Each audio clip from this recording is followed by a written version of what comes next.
One Extra. Does it surprise you that the younger generation embrace you so much? Because when we talk about music, like I can't talk to a person today that's into J Hus about Rakim. They'll be like, "Who's that?" Nah, that's rubbish. But the younger generation really embrace Ian Wright. Does it surprise you how much they still? Not that you're the equivalent of Rakim, but like usually they only mess with like the newbies. Well, the thing about it is that I feel I love the culture, right? You know, and I'm not even gonna lie. I had agents for many years, you know, white agents who kept me away from the community, kept me away from the culture, and then you know you get into a situation where you know that this ain't right, man. I feel like I'm not attached to the point where people were calling you the Uncle Tom or this and that, and I know that I'm not that guy. And so once you get all that sorted, you get yourself away from that kind of thing. I just made sure that I just plug back in. Because like you say, you got a load of people, you mentioned yourself, you know, loads of people say things like how I impressed myself upon them and how I had a kind of like a role model effect on them. And some people their dads weren't about, they'd say things like, yeah, I saw you as my kind of dad. You was that person that I looked at that I said, yeah, man, I'm going to. Definitely. You know, and so when you see that and when you meet, and I'm meeting people on the street and I'm meeting them and they talk to me and they tell me about certain things, what happened when they was in school and how they used to use me as, it's humbling. And when you hear people say things like that and how powerful it is, I had 3 people in the last 18 months come over and cry. I'm having to hug people because they were pleased to meet me. Those things make you realise that you've got more to do. Right. Because if you can have that effect on people, then that's the kind of power that you've got to do something with. You know, so when you're talking about the kids now and trying to reach into the community, and I'm not trying to go in and act like something I'm not. I'm just exactly what I am. 55-year-old guy who's fortunate enough to have played football and impressed myself upon people, and I'm just getting on with it. Right. And like as time's going by, you get in touch with these. You just link up with these people, all these people who are in it, in the community, in the game, in the grime, in the everything, the culture, and it's. I love it. It makes me feel good. It makes me feel young. It gives me energy. At the height of you playing football, do you realise your impact on people? Or is it even hard? Do you even know what's going on? Ace, you know when it really hit home was when I done the bogle dance. It wasn't even a good bogle. Ace, don't laugh. It was all right. It was about 7 out of 10. I'll give it. It was a rubbish bogle. I knew, afterwards, I saw how to really do it. But the thing is, it was the actual dance and the fact that it was from the culture and from the streets. Yeah. And you're doing it in the Premier League after you've scored a goal. Right. Things it's not that things change, but it just make people, you know, people like, that's why I've done a song about it. The crowd is roaring, Ian Wright scoring, bogling on the field, he's a champion for, you know what I mean? Those kind of things. And I remember when they got in touch with me, I said, what, you're going to put me in a song? Wow. And so when that happened, that's when you realise that, you know what I mean? People, that's where I come from. And the thing is, the problem that I always had when I used to play against people, they used to say, you're Sunday morning. You know, they used to say that even when I was playing at Arsenal. I remember I was in the tunnel with some player, I don't know what league, it might have been Sheffield Wednesday, I can't remember who the team was. And the guy was trying to mouth me, saying things like, you're Sunday morning, you're this and that. I said, yeah, look, I'm Sunday morning, you're about to go out in front of 38,000 people who are going to be cheering for me. You know what I mean? They're coming here to see me, they're not coming here to see you.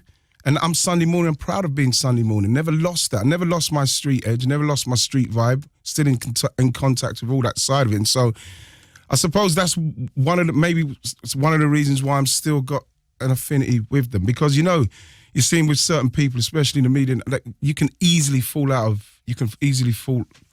the wrong side. Easily fall on the wrong side of the young people now. And the young people that are coming up now have just got more about them. They've got more about them, and they just need to make sure that they see people like me. They call me uncle now, everybody. You know, they need to see that the uncles who are there are doing and saying the right things without forcing it upon yourself or trying to do it falsely or doing it in a way that they feel like you're selling out. So when they see that you're doing that, I'm still having fun and still doing my stuff. I suppose that's why I get the love that I get from them, and I love it.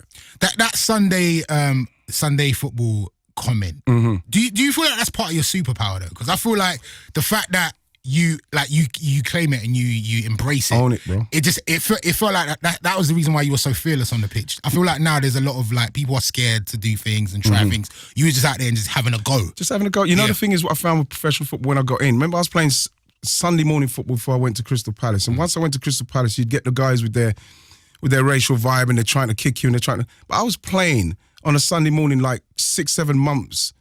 We're talking like 84s, 83, 84. But when I went to Palace, it was 85. We're talking about 7-8 months before I went to Palace.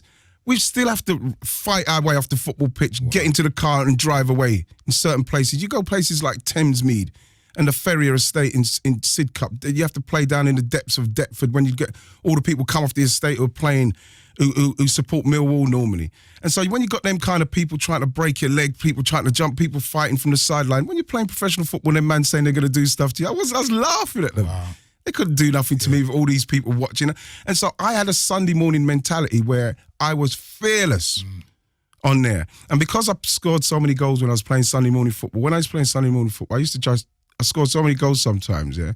By the time I'd start trying to score like a goal off the post, or I'd try and hit the post. Try to do something different. Yeah, always try to do something. And I took that, Ace, I took that into the professional game. I remember when I got through the trial with Steve Coppell at Crystal Palace, the only trial I ever got through from the time I started trialing from 10, I was 22, and the only trial I got through was the Palace one. And he said to me, after the first week, never change your approach to football. There's going to be times where you can't tackle in certain places, but the way you think about trying to score and what you're doing, never ever let anyone take that from you, because he said it's a blessing you didn't come through the academies. You mentioned there 84, 85, you were getting abuse on the pitch or whatever. Here we are, 2019, and there's still players getting racial abuse. Like, how does that feel to you now? Or is it just part and parcel of the game? Is it no?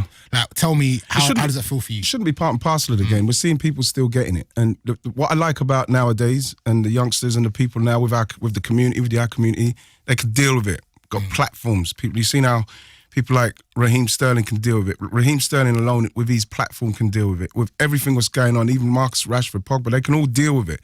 There's so much more now that they can do in respects of getting voices and getting people to be more aware of what's going on. And so they've got backup behind them. Whereas back in the day, you know what I mean, you're literally on your own, and anything you say or do is, he was allegedly abused or this and that. Now you've got people who, once it's proven, they've got people who will listen to them. Right. And they've got a platform. Who would you go to back then? Like, there's no one to go to. No one. You wouldn't be able to speak to no one. There's no one to go to, like, because what the thing was that just don't worry, just score. And you know what I found, when they say things like just score the goal and that'll shut them up. It doesn't shut them up.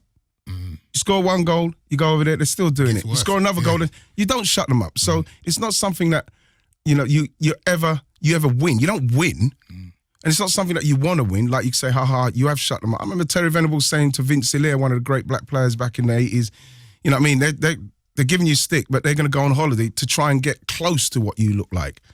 You know, you listen to stuff like that and you can understand what he's trying to do. Right. But that doesn't help in the grand scheme of things. Yeah. You know, you've asked someone like Paul Canaville at Chelsea getting stick from Crystal Palace fans and Chelsea fans when he was playing. So you're getting racial abuse from your own fans as well as other fans. There was no one to go to. There was no one to go to, but now there is people to go to. What's quite annoying is them trying to get black people on the television to talk for 2-3 minutes about something so complex, and people trying to simplify it. And then what happens is you come back, they do the 2-3 minutes, bam, bam, bam, they go straight back to a football story. Whereas we're talking about racism, and it's almost like they're trying to fill in their little gap. It's done. Let's go back to the sport. Box tick. Exactly, box tick. And so you look at that, and that's why you won't see me ever doing those 2, 3, 4 minute things. And plus, like I say now, I've got my own platforms, and I will have something to say in the next week or so about things what's going on. But the fact is, I have to rush because I know that racism is going to come again. I'll have my thing. I'll have what I need to say, but I'm not going to be rolled out. I'm not going to be that guy who's rolled out to give 3 minutes. And whatever you say, it's not going to be taken notice of. But when I do it on my own platform, I know I'm reaching the right people. Do you see this coming to an end anytime soon? Do you feel like we're getting closer to eradicating this from the sport? No. I don't think we are, because there's too many places for people to hide. There's too many people who say things like, yeah, but they're not racist. It's just a joke. That kind of vibe. So while that's all happening, and while it's still offending people, and why people are still offended by certain comments and what people try to pass off as banter, while that's always going to happen, it's always going to be there. It's when people stop doing those things, stop saying, yeah, I'm going to make that joke, but it's banter. I'm going to put it on, put it on the social media because it's a laugh and this and that. The fact is that what's got to happen is once that stops, and it's going to come from the people who are doing it. Once that stops, then it will slowly just ease itself out. And what I'm feeling as well is as time's going on, the younger people, they won't accept these things, and it will be pushed out of the game because those people who have those kind of connotations, those kind of thoughts, will be gone. It's going to be grown out. Hopefully, this is what I'm praying for. That it's grown out of it because I know my little girls and all their little friends who come around the house, all colours, rainbow people, coming to the house, and they don't see that. And you know when people say things like, I don't see colour. You should see colour because colour's everywhere. What do you mean you don't see colour? We're not all great. You know, the fact is that there is colour. Right. So we've got to grow up together. At the moment, you are advocating for eye health. Well, you know the reason why? Talk to us about that. Well, you know, at the end, see with eye health, I'm doing something for a high street brand, high street specs brand. And what we found out is that people are not testing their eyes enough. You should have an eye test once every 2 years at least because... Really? That's that often? Exactly. Okay, especially in the community. You know, it's 50% of people walking around now, they don't even know they've got eye problems in respects of glaucoma. And it affects the Afro-Caribbean 4 times more likely to get it. And they're walking around with it now. And you know, we don't test. Black people don't do those things. You know this. Yeah, for sure. You know this yourself. I know this, yeah. Exactly. Yeah. You know, when I saw everything was going on with yourself, and it's something that we do have to try and make people, black people, understand in respects of what you're going through. You know, what Andy Cole went through. He was fortunate enough to get a kidney from his cousin. I didn't even know that. His nephew, in fact. Oh, okay. But what I would like black people to do, and to be honest, I like everybody to have the eye test at least once every 2 years. Because even with myself, found out that my cholesterol was high. You can find so many problems in there. But what I want our community to do is test, go and see. You never know what's going to happen. Be more outgoing in respects of your thoughts with donorship. You know, with everything. Like I say, I know what you're going through. You know, when I read what he's going through, it's heartbreaking because as black people, we need black people to be donating. Stand up for real. Absolutely. Yeah, no, for are you sure. gonna? You know, what I mean, are we gonna? How's Andy Cole? How yourself? How are you gonna get it from a white person? With all due respect. And what we got to understand is it's not when it affects us personally that we do something. And it's the same thing what I'm trying to say with the eyes. My cousin unfortunately totally lost his sight. You know, I watched him. He was normal. My cousin Ali, and as time went by, just went, and in the end, totally lost his sight. And the thing is, once it gets to a certain place, as well, in respects of how far it's gone, it's irreversible. Really, it's irreversible. For those that don't know, please can you just quickly break down what glaucoma is? Glaucoma is kind of like where your sight, it just gets more and more blurry. It's something that happens to the retina, and it kind of deteriorates inside. But it's something that you can actually, once you get it, it can be treated. And it's something simple as eye drops, just a certain amount of times a day. That simple. Right. You know? And it's something that your eye just slowly start getting more and more blurry, you start getting patches, and then that's when you know you're in a bad place. And so you're just out there just telling everybody to make sure they go get tested. Well, the thing about it is I was fortunate enough to be, you know what I mean, to be able to work for this High Street brand, who are magnificent, right. I must admit. And they're doing a lot of things in respects of eye health. And this is eye health week. And so, you know, if I can use my public persona to build more awareness, not only for people to get their eyes checked for what what else it can detect, but the fact that it's important to get your eyes checked. Can you imagine? Yeah. Can you imagine that? People who, when you've got your sight now, and you know what we've got at the minute? We've got something out where you can download the app, and you can see the different things with cataracts. It's cataracts, glaucoma, and different things. There's 4 different filters, and you can actually look through it and see what certain people are going through at the moment. It's amazing. I always love chatting to you. I know I could chat to you all day.